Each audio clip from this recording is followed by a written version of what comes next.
একমাত্র আল্লাহর উপর অটুট বিশ্বাস থাকার কারণেই একজন হজযাত্রীর জন্য দুবার বিমান অবতরণ করেন পাইলট।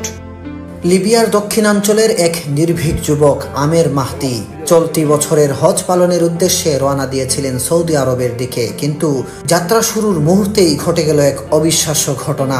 এ ঘটনা ইখলাস ও আল্লাহর কুদরতের জীবন্ত দৃষ্টান্ত হয়ে উঠেছে।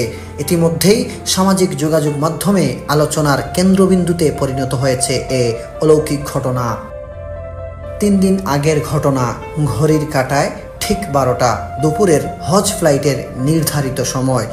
আমের ছিলেন তার দলের সর্বশেষ হাজি, যিনি মিশর হয়ে সৌদি যাওয়ার জন্য ট্রিপলি বিমানবন্দরে পৌঁছান। কিন্তু এয়ারপোর্টে পৌঁছানোর পরেই নিরাপত্তা কর্মকর্তা তাকে জানান তার পাসপোর্ট সংক্রান্ত একটি সিকিউরিটি ইস্যু দেখা দিয়েছে, যার কারণে তিনি প্লেনে উঠতে পারবেন না। বাকিরা সবাই বোর্ডিং শেষ করে প্লেনে উঠতে থাকেন, আর আমের আল্লাহর উপর বিশ্বাস করে একা বসে থাকেন অজানা এক পরিণতির অপেক্ষায়। এই পরিস্থিতি দেখে এক নিরাপত্তা কর্মকর্তা এসে বলেন, আল্লাহ সব কিছুর উপর কুদরত রাখেন, হয়তো এই হজযাত্রা আপনার কপালে ছিল না। কিন্তু আমের ভয় পাননি, মুখে ছিল দৃঢ় বিশ্বাস।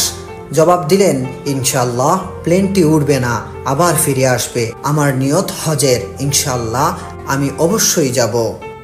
তার বিশ্বাসের সঙ্গে জবাব দেওয়ার কিছুক্ষণের মধ্যেই ঘটে গেল প্রথম অলৌকিক ঘটনা।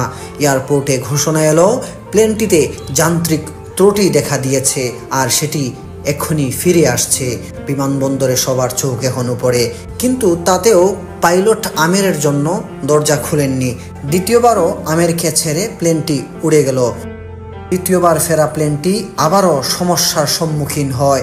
এবার মৌসুমী ঝড়ো আবহাওয়ার কারণে প্লেনটি নিরাপদে আবার মাটিতে ফিরে আসে। তখন পাইলট নিজেই বলেন, আল্লাহর কসম, আমি আর বিমান উড়াবো না যতক্ষণ না আমের প্লেনে ওঠেন। অবশেষে প্লেনের দরজা খুলে দেয়া হয় শুধু আমেরের জন্য, আর তিনি উঠে পড়েন সেই বিমানে।